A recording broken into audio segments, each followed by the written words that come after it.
रहीम जो हिम्मत अली गढ़ियालवी मरकज़ी सदर सदूम लोई जरगा दे वक्त के मुंगा द सदूम लोई जरगे को मरकज़ी दफ्तर के राजमा शुयू और जमुंगा नन दलता द यो मशावरती मीटिंग शो चुपाए की द सदूम लोई जरगे इलाका सदूम द गुट गुट न मशरान टोल पके शिरकतों को पननी मीटिंग के सो खबरें उशवे और अगदादी कि नंबर 1 हो पागे के दादा कि ढेर पदे बांधे द गम गुस्से टोल मलगुर इजहार को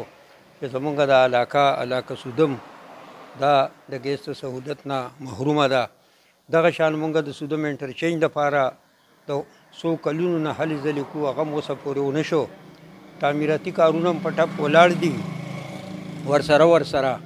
द बिजली मसला ढेर हाईलाइट शो दे कि टोल मलगरी पदे ढेर खपो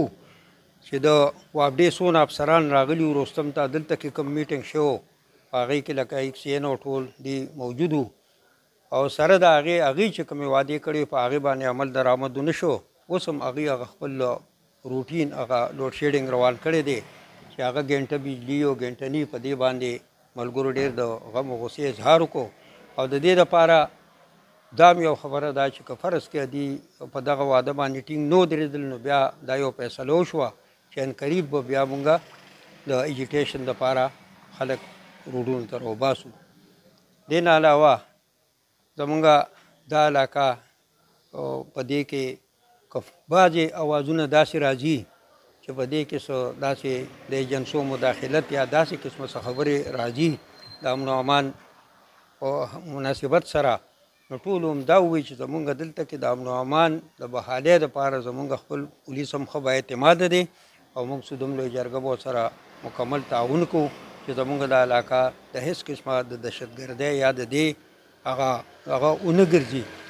مرکز ونه ګرځي انشاءالله په دې څو خبرو باندې زمونږ اتفاق وشو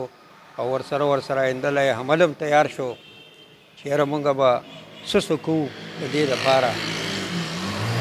وزیرانو سره ملاوېدل